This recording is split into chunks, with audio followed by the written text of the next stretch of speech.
Hello, everybody. Mentor lawyer with excellent news. First of all, the trial is going forward as expected. That's the biggest news today.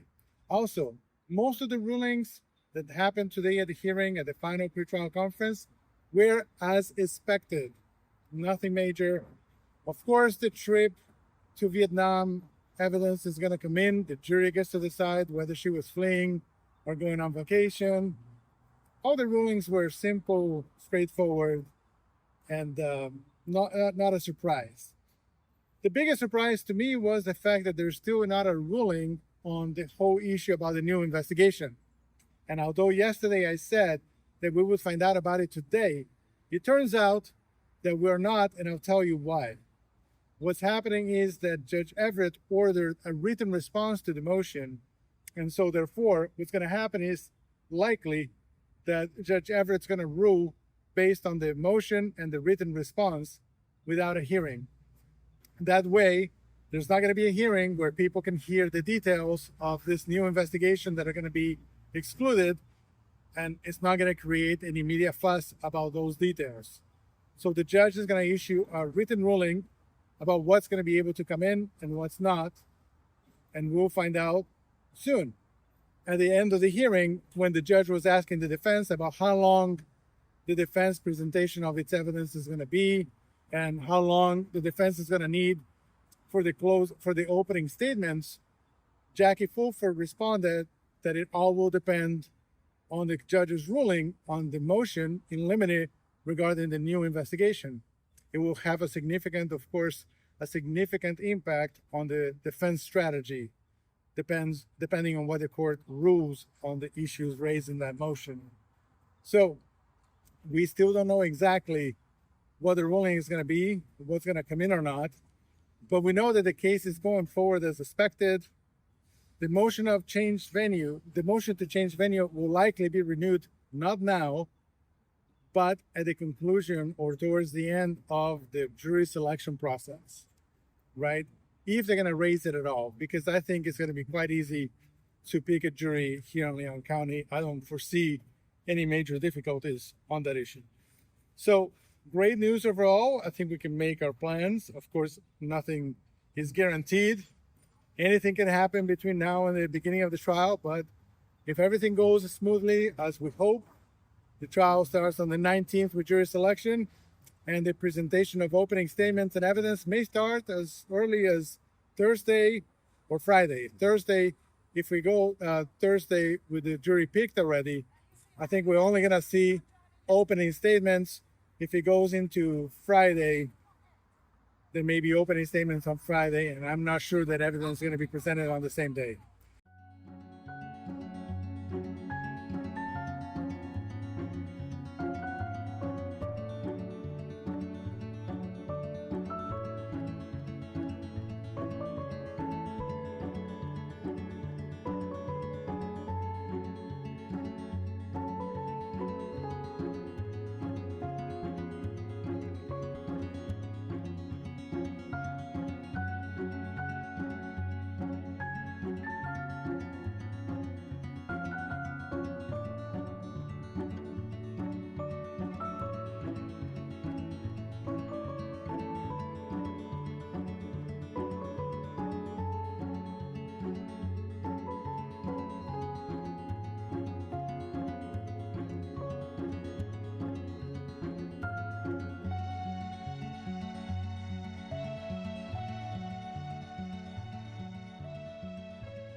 Here this morning in State versus Donna Adelson, 2023 CF 3226. For the final pretrial hearing this morning, we're going to address all of the outstanding motions and also some matters pertaining to the trial, which is still scheduled for the selection of the jury starting on August 19th. The parties can make their appearances for the record. Georgia Kappelman for the state. Jackie Fulford for Mrs. Adelson. Joshua Zellman for Mrs. Adelson.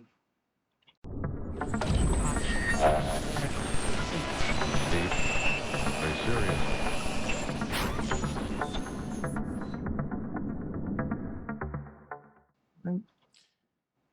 I believe we have several defense motions to address. Ms. Kappelman, the state has not filed any additional motions in limine that have not already been addressed by the court. That's correct, Your Honor. Right.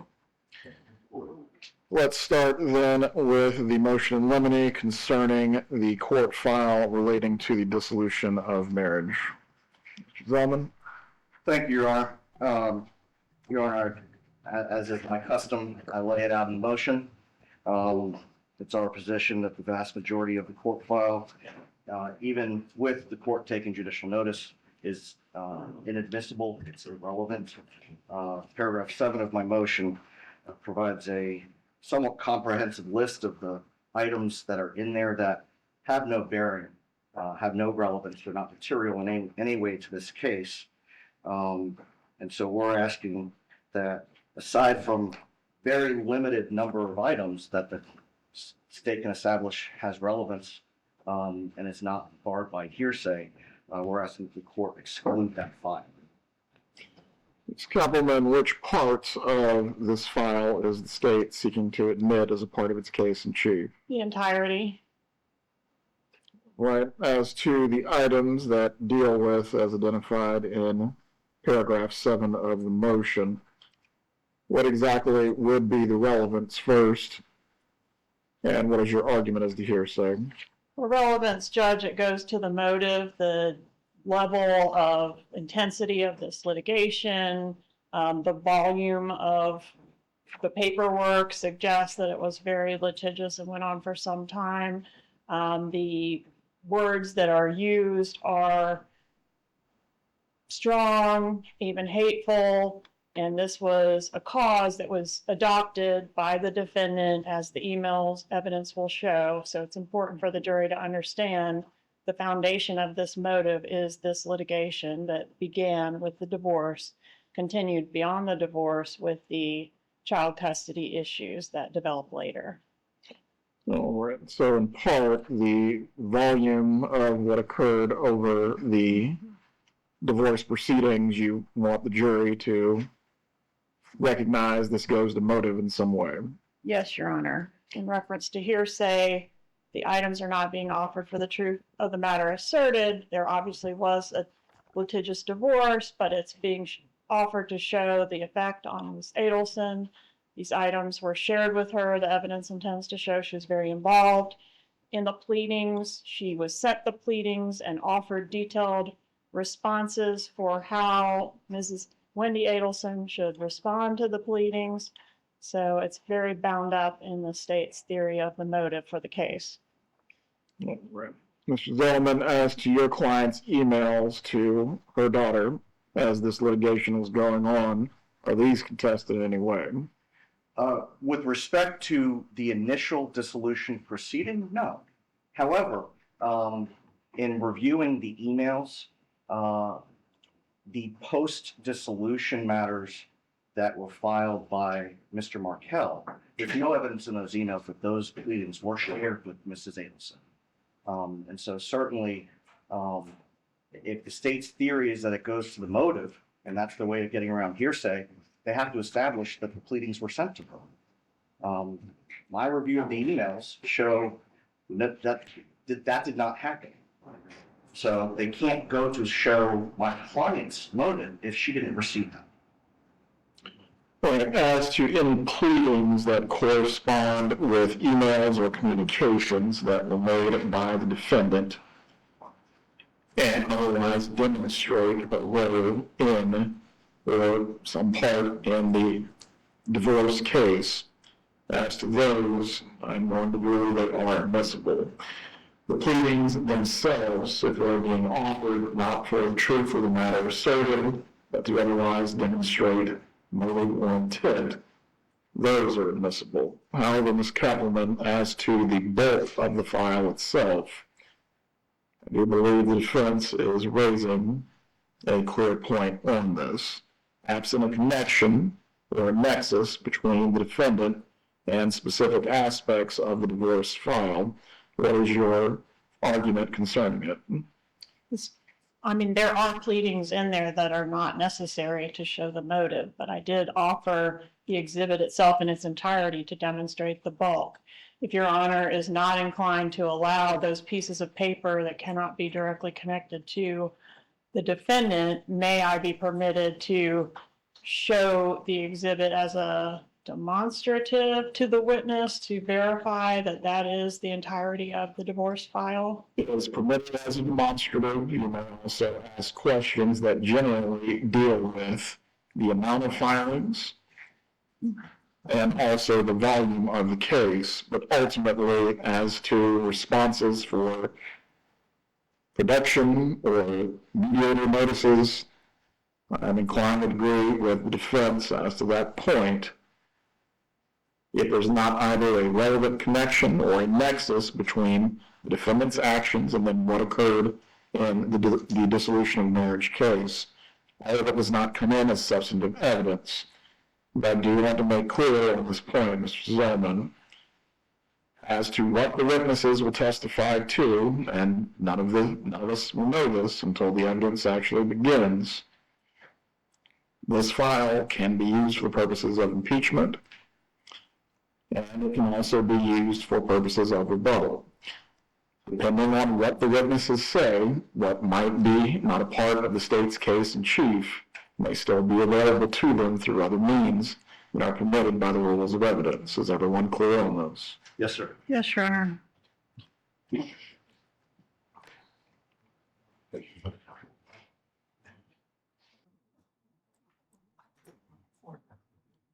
All right, let's move on to the motion of limine concerning the testimony of Sarah Yousef.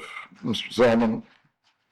Again, Your Honor, we stand on the motion. Ms. Coppin, in response. I would just ask Your Honor to reserve on her. The state has no intention of calling her, so I don't think, unless that changes, that there's any reason to address her testimony at this time. Well, then I assume you are going to leave Ms. Yousef available as a rebuttal witness if necessary.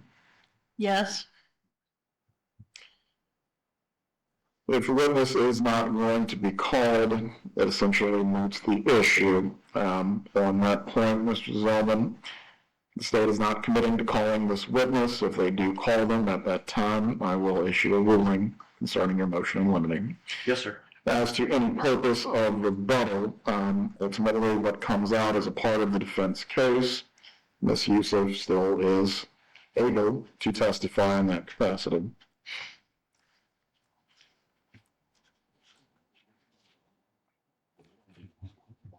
Well, the next motion in limine concerning the testimony of Stephen Webster. Does the defense have any argument that has not already been made through the pleading? No, Your Honor. Ms. Coppin, in response. Judge, I agree with some of the defendant's motions. I don't think Mr. Webster can offer opinions. For example, his testimony, of course, will be governed by the same rules of evidence that every other witness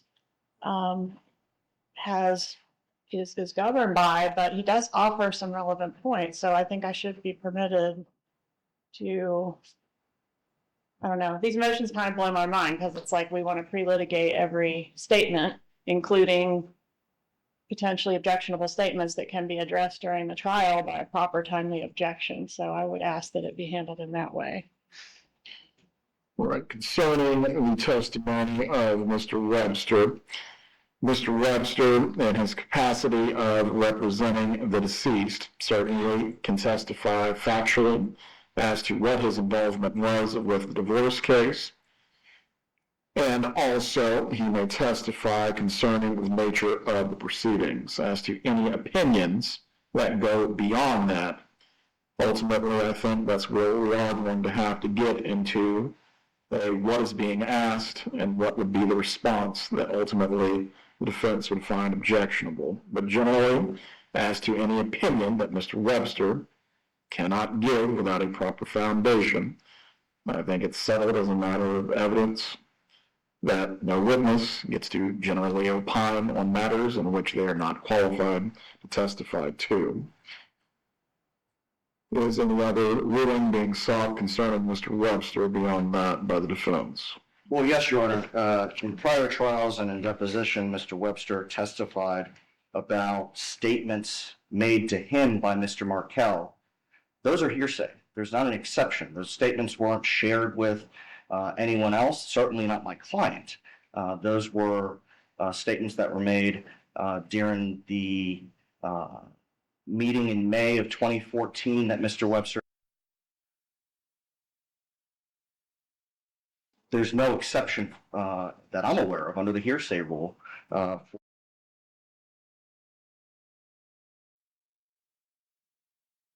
Statements made by the deceased to Mr. Webster. Ms. Kaplan, do you have an argument? I think I agree in general that those statements would be hearsay. I don't recall what my theory of admissibility was in prior trials, but I would agree to approach if I intend to elicit a statement made by Mr. Markel to his attorney and offer my theory of admissibility prior to asking the question, if I decide to do that in this trial. I don't think I plan to do that, so it's hard for me to address what that theory might be now. Well, again, as a general principle of evidence, hearsay that has no exception is not admissible. If the state is seeking to admit this statement for a proper purpose that actually has a basis in the rules of evidence to be admitted, you will need to approach so that way the information is not placed improperly before the jury. The motion in limine is granted as to Mr. Webster offering any opinions for which he is not qualified to give. The court will reserve ruling on the issue of any statements that he may testify to by the deceased, if the state, again, will have to present an actual exception to hearsay in which the matter can be placed before the jury. All right, the renewed motion in limine concerning the Latin Kings. Mr. Zellman. Yes, Your Honor. This goes in part to the theory of the defense and why Mrs. Adelson acted the way she did, the language that she used on the 2016 wire calls. Typically, I know that we would want to have the foundation laid through her testimony for that, but if the court were to bind our hands in questioning the state's witnesses, it would be too late to wait until she testifies. We would lose the ability to cross the state's witnesses on that issue. It's very limited. You have Luis Rivera. There will only be a few questions at most.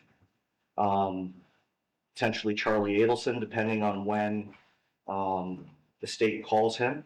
Certainly Special Agent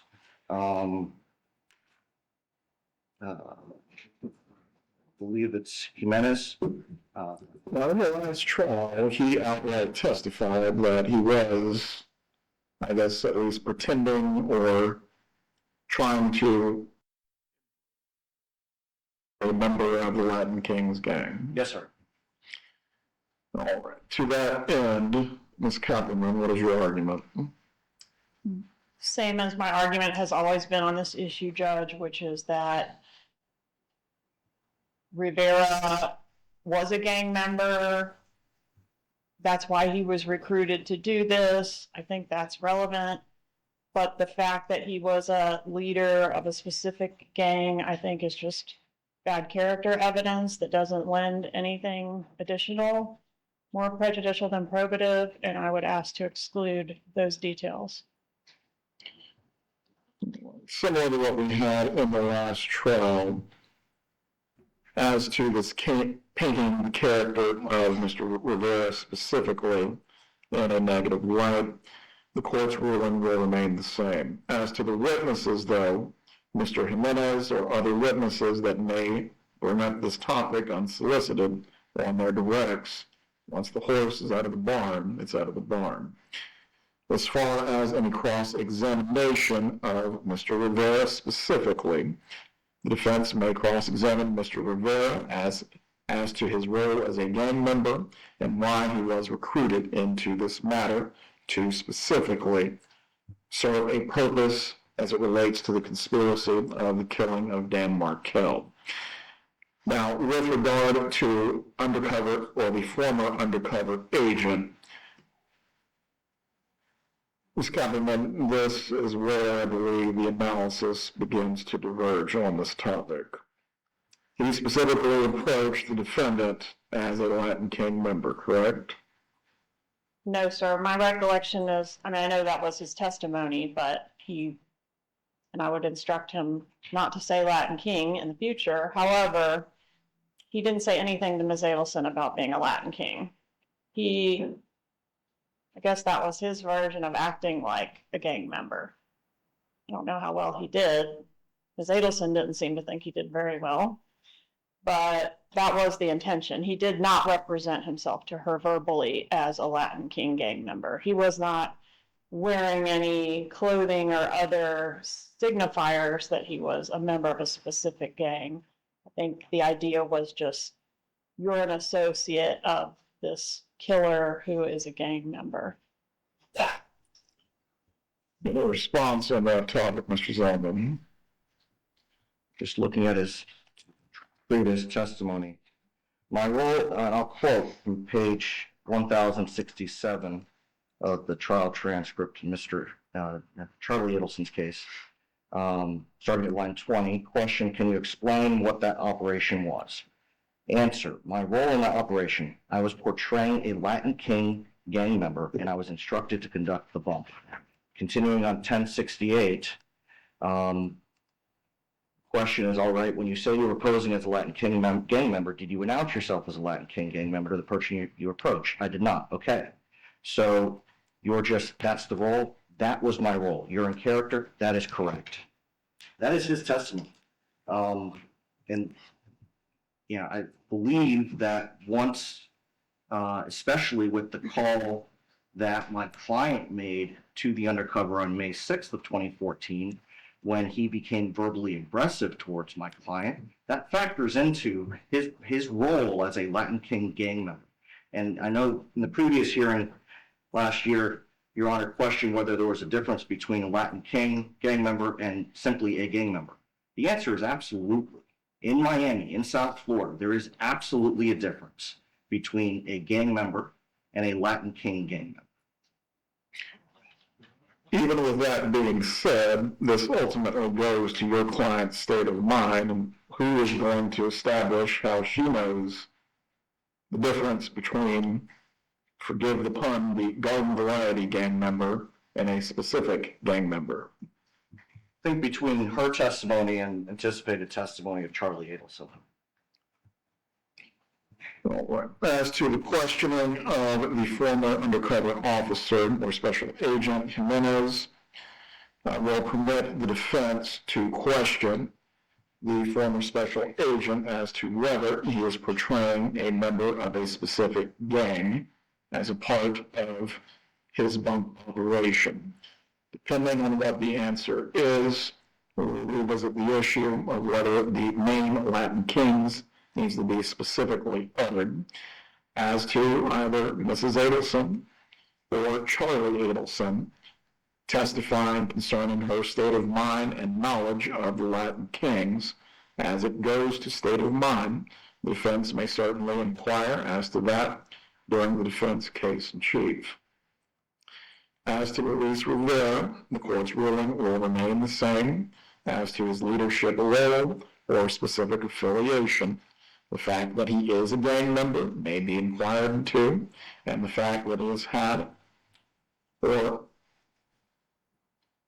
the fact that or his role while he was recruited in this case, that certainly is ripe for cross-examination and may be inquired into.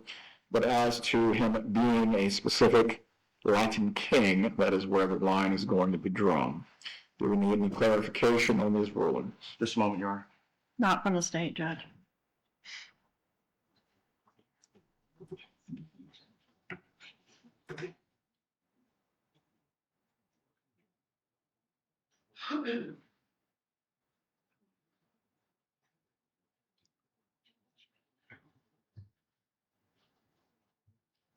So the concern we have, Your Honor, is that Mrs. Adelson, part of her state of mind, her level of fear, is that it's not just that she learned he was Latin King, but that he was the leader of one of the branches of the Latin Kings in South Florida.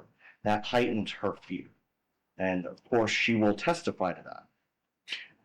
I cannot make her testify. If she is committing to do so as a part of her defense, that's her choice. But ultimately, someone with competent knowledge has to testify to this fact. Eliciting information about state of mind from a witness that either has not spoken to your client or either has no knowledge of the state of mind, I'm not sure how that can be accomplished other than either your client herself, her son, or someone else who has direct knowledge of her state of mind at the time, unless you have an argument. So I guess the way that we could accomplish that, Your Honor, is that Mr. Rivera, he is under a defense subpoena. We would ask that he remain for the defense case so that we can call him on our case in chief. That's fine. Mr. Rivera, as I recall, never had any direct communication with your client, but this is to elicit another relevant matter. That's correct, Your Honor. It would be once we establish the foundation, I would want to recall him for the specific purpose of him confirming that he was a leader of the Latin Kings. Very well. Mr. Rivera will remain under the defense's subpoena until the conclusion of the trial. Let's move on to the defendant's motion of limine as to the interpretation of emails, recorded phone calls, and text messages. Which witnesses is the defense referring to concerning this motion? Your Honor, I think it goes really to retired Detective Isom, Special Agent Sanford, potentially Jason Newland. I think a number of witnesses have offered interpretation of statements that were made. Now, we're not talking about coded language. Coded language is treated differently. What we're talking about is the emails, the recorded phone calls, and the text messages, other than coded language. What we're asking of the court, because it has come out so frequently, that the court prohibit the state and, what's good for the goose is good for the gander, the defense, from asking someone other than an expert to offer an opinion about what someone means by an email, what they meant by a statement, or what they meant in a text message, aside from the language that's used itself. Ms. Kappelman, response? I agree, that would not be admissible. The motion in the limine is granted as previously raised in the argument on this matter. Any matters that would go to a code in which a witness could lay a proper foundation on this issue.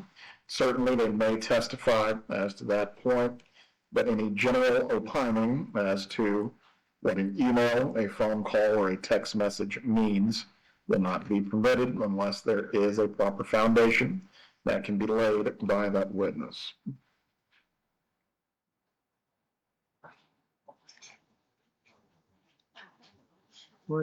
Next, the defendant's renewed motion in limine concerning travel as consciousness of guilt.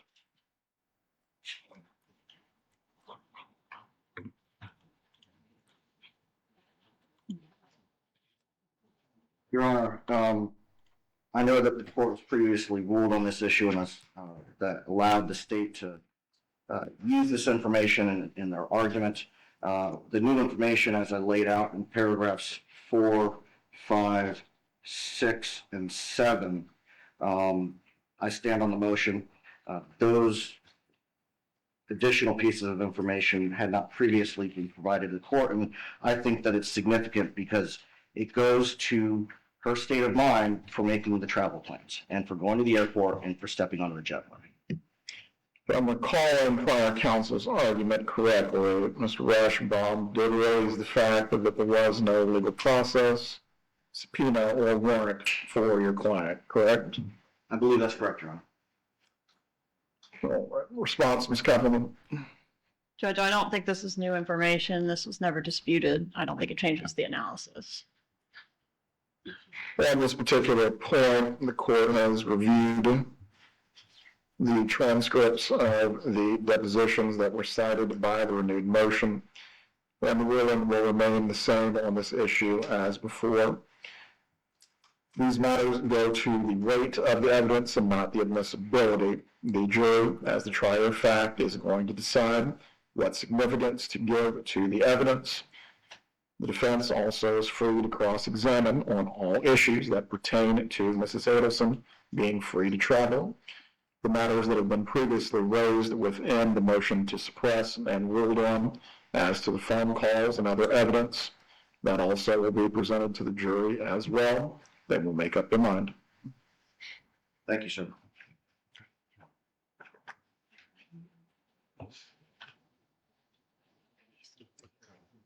But I believe that covers the defense motions. And Ms. Cattleman, you stated that the state did not have any additional motion in limine that not already been previously ruled on. That's correct, Your Honor. Judge, there's one additional one also filed on July 21st concerning the opinion testimony of Jason Newell and Patrick Sanford. Yes. Go ahead as that motion. Sorry, Your Honor. I'll stand on the motion. Ms. Cattleman, response. Judge, the defense elicited personal opinions of these witnesses at deposition about the lawyers and their ethics and how they think they might have been involved in the new investigation, and now seeks to suppress those opinions, which are clearly inadmissible. I don't understand it. I don't know why we're doing it. I would never elicit such a thing. Well, Ms. Cattleman, even though it might be inquired into at deposition, ultimately, if there's a basis to exclude it pre-trial, that's why it's being raised now. Of course. There is no reason to elicit it at deposition, and then it could never be admissible at a trial. So we're just wasting paper and time, these motions. No objection. The state is conceding the issue. The motion is granted as to any opinions that would be offered by either Investigator Newland or Special Agent Sanford. Again, there must be a proper foundation for them to offer an opinion on a subject. If they don't have the ability to do so, it cannot be presented as a part of the case in chief. I don't really see a context in which this might come around, either in rebuttal or as far as impeachment, but again, these rulings are being made as to the state's, the substantive evidence the state may present as a part of its case in chief. If it needs to be readdressed as a matter of either impeachment or rebuttal, we'll take it up at the appropriate time. All right, let's go ahead and talk through some of the logistics for jury selection on 8/19. We are going to be in this courtroom once again.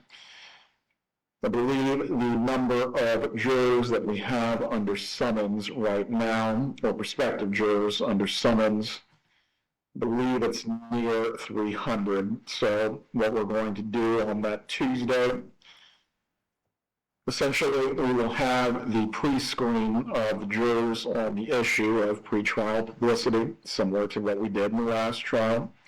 The court will be asking these same questions, or substantially same questions. Both parties will have an opportunity to follow up on the court's questions on the issue of pretrial publicity. If a prospective juror is deemed suitable to return for a group voir dire, from there they will be given the date and time for which group voir dire will begin.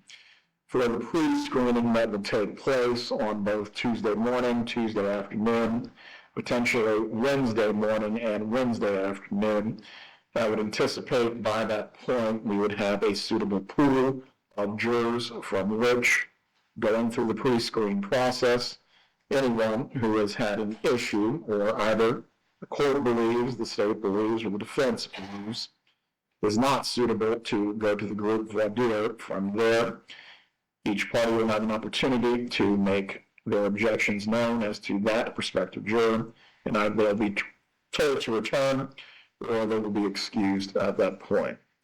Does anyone have a question about the pre-screening process? No, sir. There you are. Also, as well, so that we don't have any issues similar to what occurred in the previous trial, in which I believe there Allegations the jurors were speaking to each other. We are going to have additional bailiffs. The prospective jurors are going to be instructed not to speak to each other. It might make a long day for them, but they will be sitting in silence.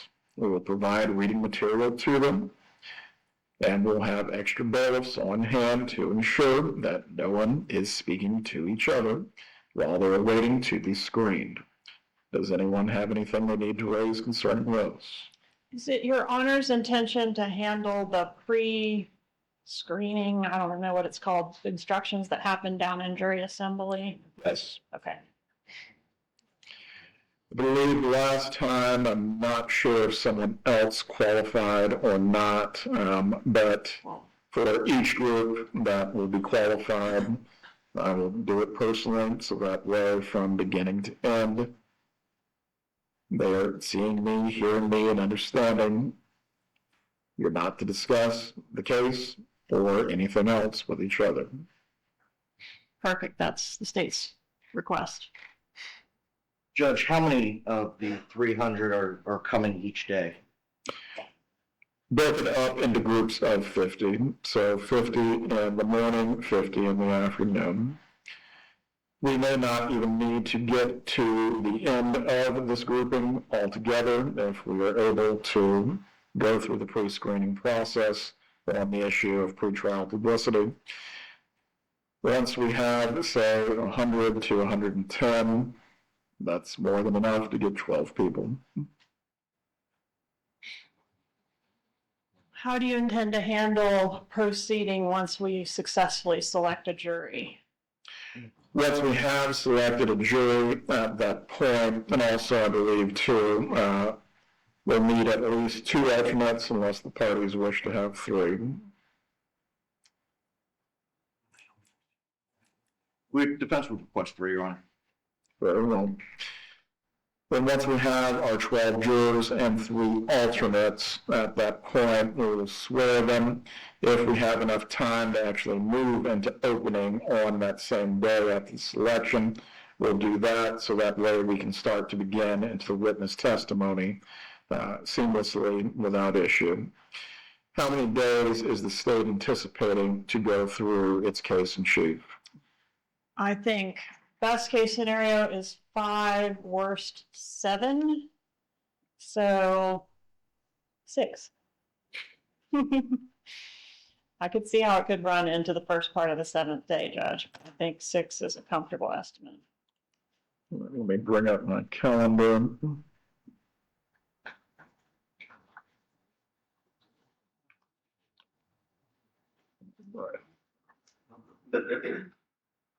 Assuming that we have a jury by Friday the 22nd, then roll that in place August 25th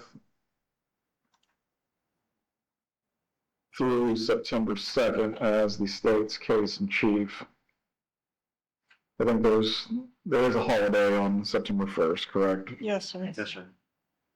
Is anyone volunteering to work on Labor Day? Jackie is. I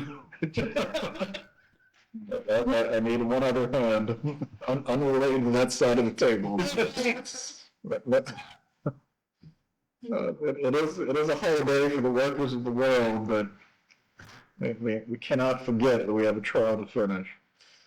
All right, 8/25 through 9/2, when we're estimating as the state's case in chief. How long is the defense estimating to present any case that it wishes to do so? Can I weigh in on that before they speak, Judge? We have historically picked a jury in 3 days at the longest. Twice we did it in 2 days. So my suggestion would be to start on Friday. We could even do openings as early as Thursday, if Your Honor was willing to entertain that. I know that's not the defense's request, but that would be the state's request, just to move it along as quickly as possible. Well, for the openings only, does the defense have a position concerning this? Judge, we don't want to make openings unless we have a great deal of time after we pick the jury on a particular day. We would prefer to do the openings the next day. So you're not asking to defer your opening to your case, you just don't want to open on the same day? It's going to depend, Judge, on your ruling on the additional motion. All right. On that matter, again, depending on where we're at time-wise, I'll just instruct both parties to be prepared to potentially give their openings. I'm not going to place a time limit on the opening statements, but obviously, well, each party will be the captain of its own ship as to how you will captivate the jurors. Is either party expecting their opening to go beyond 30 minutes? Depends on your ruling, Judge. Schedule them.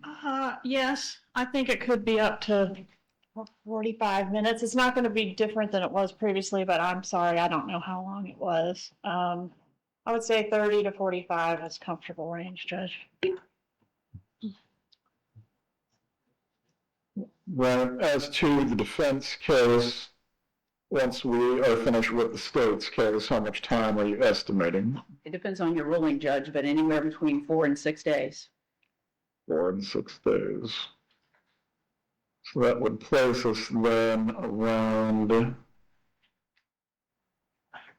the week of September 8th.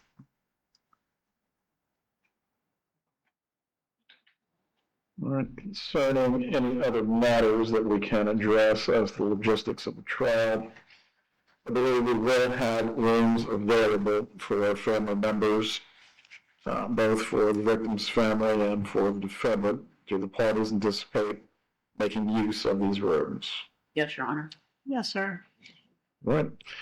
Please contact court administration. From there, you'll receive information as to how to access the rooms and when they will be made available. Judge, can I clarify your intentions about when to start testimony? Go ahead. You intend to start testimony on the 25th, is that right?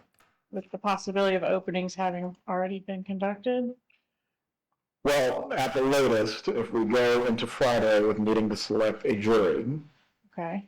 If we get a jury, if we get a jury prior to that Friday on, say, the 21st, well, at that point, there's nothing preventing the testimony from getting started on the 22nd. okay, so I'll be prepared to start testimony on the 22nd then. And my understanding was, and my subpoenas run through September 5th, but it sounds like we might be extending into the week of September 8th. Is that right?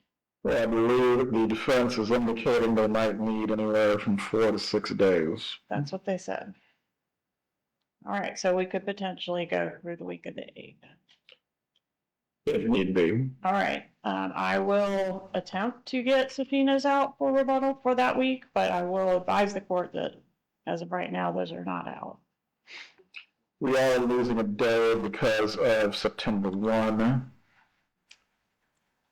But if need be, we can figure out logistically how to make this work for Saturday to continue working. I'm sure you all would like a break, but I'm here. Parties have any matters of logistics they need to raise concerning the trial. Yeah, Judge, we're going to have an issue regarding space.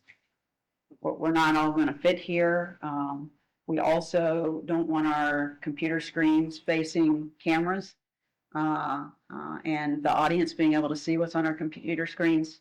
I have become very old, and the font size I use is very large, and probably someone in the back row can see what I have on my computer. So we're going to need to have, I understand we're blocked by this column, Right. but we're going to need to have some kind of setup where we can put our things and our defense not be disclosed ahead of time to the media and blogs and this and that.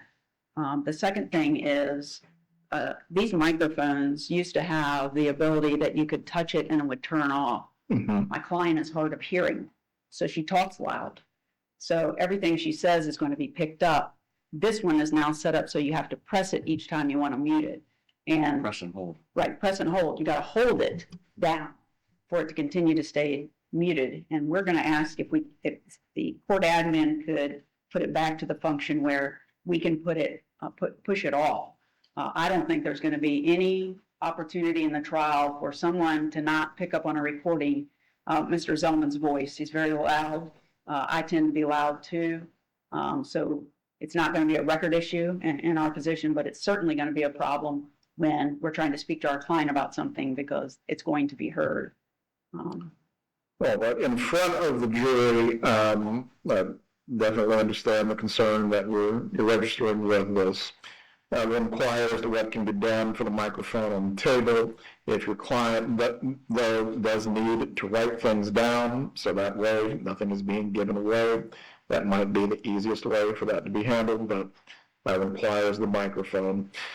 The seating set up in the gallery, I believe the first 2 rows behind the defense, those are not going to be available to any members of the media. As far as the font size on your computer, if you need to rearrange how you're seated at the table, so if you need to seat on the far left, or my right, your left, so that way your computer can face the wall and no one can see it. I don't really know what I can accommodate you with as far as that font says beyond that.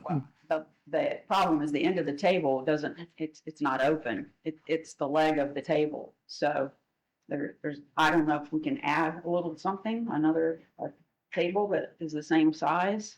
What I've tried a 3 co-defendant first-degree murder trial in this room before, and what we had done was one table was between the column and the bailiff's box.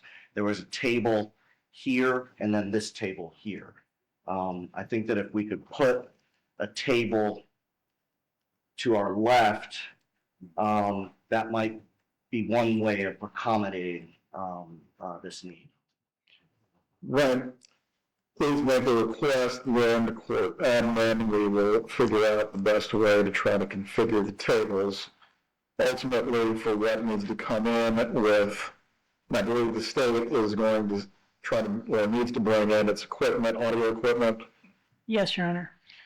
All right. Because of that equipment and how that will need to be set up, the tables and how they're configured can't interfere with that, but we'll try to accommodate that as best as possible. It's kind of then as to the audio or visual needs of the state, other than what has been used before with the audio setup. Is there anything that needs to be addressed? No, sir, it'll be the same setup with the same company. All right. Probably then they'll need to get started by the 15th in this room so they can set up all equipment, test the equipment, and if there's any problems, we'll be able to figure out what needs to take place before we actually get started on the 19th. All right, for the media presence that will be here as well, I believe it will be similar rules as it's been in the past. There will be one live video camera, there will be one still frame camera. Obviously, the bloggers and reporters, they are permitted to take notes as if they were print journalists. But the initial rows behind the state, Ms. Kaplan, I assume the victim's family is wishing to appear. Yes, Your Honor. All right. They will receive priority seating with regard to how they're positioned in the gallery. After that, it will be free to the public and the press to seat in all areas that are available. Does either party need to be heard concerning those? Your Honor, we're also going to need space for our client's family and friends who are going to be coming to support her as well. And we would request that they have similar priority seating as the victim's family. That's what the 2 rows will be behind the defense that will be available to family and friends. Again, similar to the last trial, other than the video recording and still frame photography recording, beyond that, no cell phones are to be out recording any other matters or trying to take photos of the witnesses or the jurors. I believe similar in the last trial when Special Agent Jimenez testified, his face was not shown, obviously because of the nature of his past work. The court will just make the same ruling concerning that as well. His face is not to be shown, but of course, the substance of his testimony certainly may be reported on by anyone who believes it is newsworthy.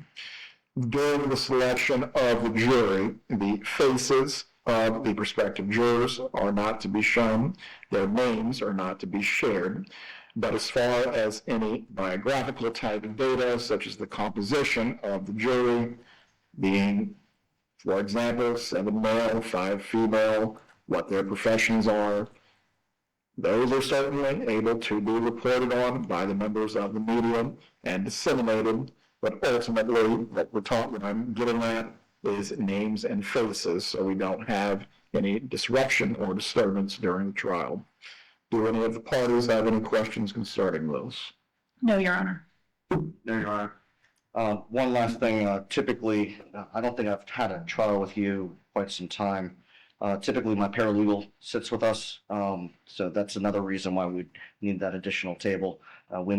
She also may have some additional people assisting her, and I'll make sure that they're identified to the bailiffs so that there are no issues there.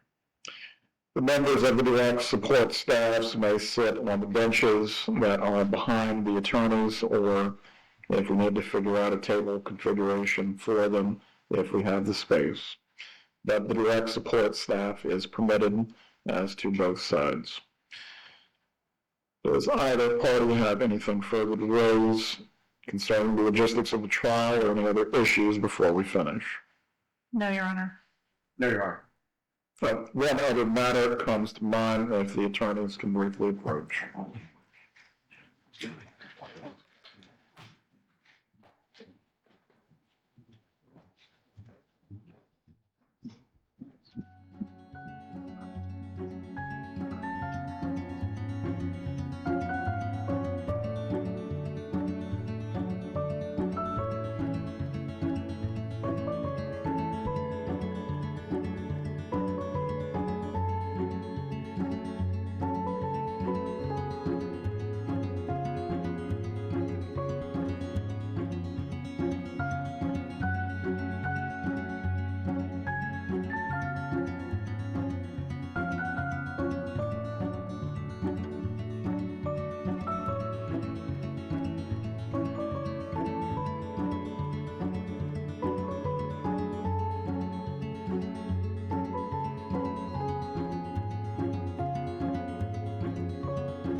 We will be in recess for today. The jury selection will start August 19th at 8:30 in the morning after the initial group of jurors has been qualified. From there, we will move into the pre-screening process as previously discussed. Have a good day, everyone. Thank you, Judge.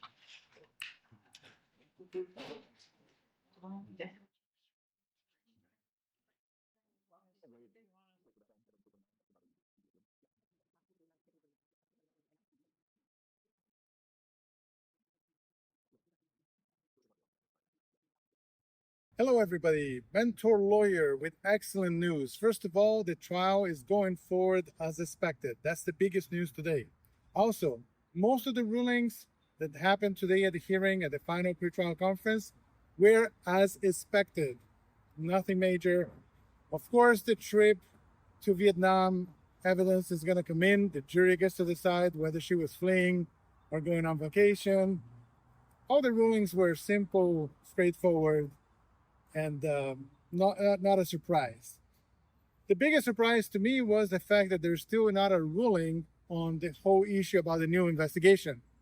And although yesterday I said that we would find out about it today, it turns out that we're not, and I'll tell you why. What's happening is that Judge Everett ordered a written response to the motion. And so therefore, what's going to happen is likely that Judge Everett's going to rule based on the motion and the written response without a hearing.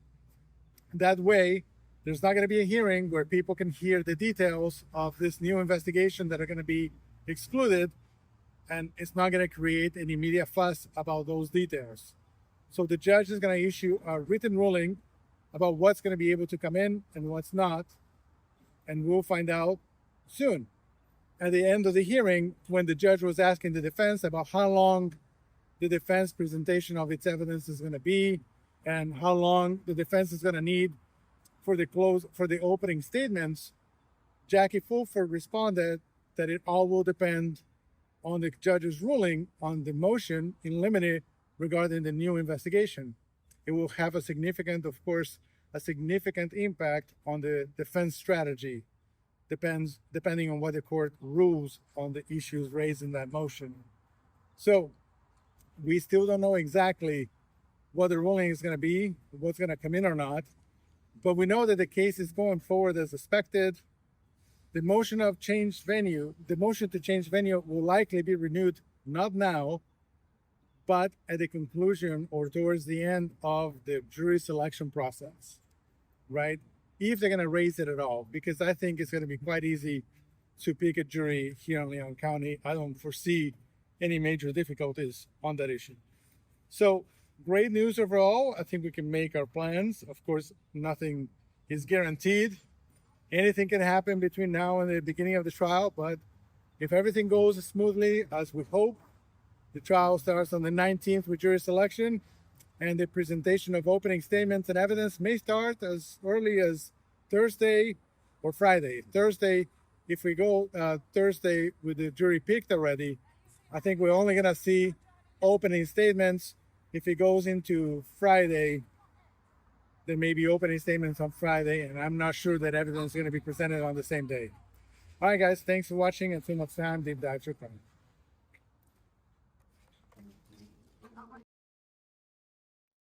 A couple more things to point out. First of all, Sarah Yousef is not going to be called to testify in the main portion of the trial by the state of Florida. She's still reserved as a possible witness on rebuttal. That is not surprising. She only had very little to say about Donna, just about a negative statement that Donna made about Dan Markel at an event shortly after the murder in South Florida. There's no need to introduce her testimony just for that. However, of course, if Donna testifies and she's questioned about it and she denies it, so then Sarah Yousef may come in. And at that time, the judge will consider any motion in limine that the defense filed about Sarah Yousef. The other surprise was that for the first time, I guess, at Charles Adelson's trial, there was nobody to support him on the gallery. In this trial, it appears there's going to be several people that are going to come up here to Tallahassee to support Donna Adelson. That probably includes Harvey, and it may include Wendy after she testifies. We don't know, of course, but it will also include other family members or friends. We don't know who they are, but there's other people that are going to supposedly come up to Tallahassee, will stay here, and will support Donna Adelson. Finally, the issue of hearsay from Dan Markel that was introduced through Stephen Everett, the attorney who represented Dan Markel right at the end there, towards the end of his life in the post-divorce litigation. Stephen Everett said several things that Dan Markel told him. They would be hearsay if those things are being introduced for the truth of whatever Dan Markel told Stephen Everett. However, if it is offered for a different purpose, if the state of Florida, for example, is eliciting this testimony from Stephen Everett about the reason why he took the case, and so there was some conversations that he and Dan Markel had about that issue, right? There are some things that, some kind of cases that Stephen Everett doesn't want to get involved in. So maybe if there was something that Dan Markel told him that said, okay, well, that influenced my decision to take the case, it's not being offered for the truth of whatever Dan Markel told Stephen Everett. It is offered for an explanation of why he decided to take this particular case. So that would be an example where the statements from Dan Markel may still come in. I may include in the Dan Markel murder saga version of this video the portion of the testimony of Stephen Everett, so you guys can see what happened at Charles Adelson's trial. So I think I covered everything between my initial analysis at the beginning of this video and this. Again, there was no major rulings that were surprising. Everything was pretty much as expected. A lot of the motions in limine arguments were pretty puzzling because obviously the state of Florida knows what they're doing, and they're not gonna elicit, for example, opinions from their detectives. So several motions were granted, but it's like, okay, what's the point? Nobody's gonna try that anyway. But it's addressed and it's on the record and it's ruled upon. So if it becomes an issue at trial, then the defense can say, hey, judge, you already ruled on this and they're violating it. So anyway, thanks for watching Deep Dive True Crime. Full coverage of the trial here. Thank you for watching today's deep dive. If you found this case interesting or have any thoughts, feel free to leave a comment below. Remember, this community thrives on smart and respectful discussion. Don't forget to like, subscribe, and hit the bell to stay on track with our new case videos. We cover new details, court hearings, interviews, interrogations, and more. This is Maya with Deep Dive True Crime and Mentor Lawyer Justice Network, and I'll see you all in the next video.